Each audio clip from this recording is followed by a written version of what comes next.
Nipo katika banda la maonyesho ya teknolojia za elimu yaliyopo katika jiji hili la Tanga, ambapo yanafanyika katika viwanja vya Usagara, na nimeingia katika banda la Chuo Kikuu cha Sayansi na Teknolojia kilichopo katika mkoa wa Mbeya, ambacho kipo hapa katika maonyesho haya. Nimefika katika banda hili nikakutana na mtafiti na mbunifu mkubwa, anajiita Japhet Mbowe. Yeye ndio jina lake huyu. Amebuni kwamba nyuki ni miongoni mwa tiba mbadala, kwa maana kwamba nyuki ana uwezo wa kugundua kwamba binadamu ana saratani ambayo inaanza. Nimezungumza na mtafiti huyu na mbunifu Japhet Mbowe. Ataanza kwa kuelezea jinsi gani nyuki huyo alivyokuwa na uwezo wa kuweza kugundua kwamba binadamu ana saratani na mambo mengineyo. Karibu Japhet. Kwa majina naitwa Japhet Eliatosha Mbowe, natokea Chuo Kikuu cha Sayansi na Teknolojia Mbeya. Mimi ni mtaalamu wa maabara kama laboratory technician, lakini nimeweza kufanya ubunifu huo wa kuwatumia nyuki kuweza kutuonyesha kwamba mwanadamu ana changamoto hiyo ya saratani katika hatua za awali, ambapo kinachofanyika ni kwamba nyuki ni kiumbe ambaye anakuwa na akili au ana kumbukumbu. Anaweza kupewa taarifa fulani, then taarifa zile akaweza kuzitunza. Yani anaweza akawa trained alafu akafanyiwa kitu kinaitwa memory retention test, tukagundua kwamba ana uwezo wa kutambua hizo taarifa baada ya kupewa mafunzo, na hiyo hufanyika kwa muda mfupi ambao unachukua siku moja tu. Lakini wakati wa kufanya vitendo vya kugundua uwepo wa ule ugonjwa, nyuki huweza kutumia dakika 10, ambapo sasa ni tofauti na tiba hizi zinazofanyika za kisasa. Wao huweza kutumia muda mrefu zaidi kugundua kwamba mwanadamu ana saratani au hana. Na pia tiba za kisasa zimeshindwa kufanya hiyo diagnosis au uchunguzi wa kimatibabu kwenye saratani kwa hatua za awali, kwamba saratani ikiwa iko chini ya asilimia labda 20, vipimo hivi vya kisasa haviwezi kugundua. Lakini kwa kutumia nyuki anaweza kugundua ikiwa iko kwenye hatua za awali, yani ikiwa labda pengine kwenye stage 1, stage ile ya kwanza kabisa, anaweza kugundua ambayo likely inaweza hiyo saratani ya namna hiyo inaweza kutibika.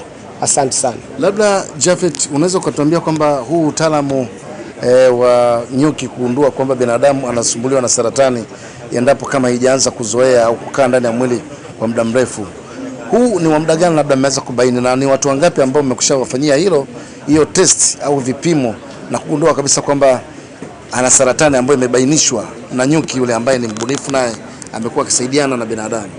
Okay, kwa sababu sasa hatua za majaribio, hichi ni kitu kipya katika dunia, kimefanyika mwaka 2025 2026 kule Ujerumani, lakini kwa sisi hapa Mbeya ndio tumeanza hivi. Kwa hiyo tumekuja kwenye maonyesho haya kutafuta approval za kimamlaka nyingine zinazohusika na masuala ya binadamu, kwa sababu utafiti unahusisha taasisi mbalimbali. Kwa mfano NIMR, kwa mfano taasisi kama za Ocean Road ambazo ndio zina mamlaka moja kwa moja ya kuweza kufanya vitu kama hivyo kimaadili. Uwezo tu ukatoka huko ukaanza kucollect sample kutoka kwa binadamu ikiwa mamlaka hizo bado hazija kuruhusu. Kwa hiyo tuko kwenye maonyesho haya kutengeneza exposure, kutengeneza ile awareness ya value presentation ya kile ambacho tayari tumeshakiongezea thamani. Kama hivyo tunatumia hao wadudu kuweza kugundua changamoto ambazo zinamfesi mwanadamu, hasa kwenye hiyo magonjwa kama haya ya saratani.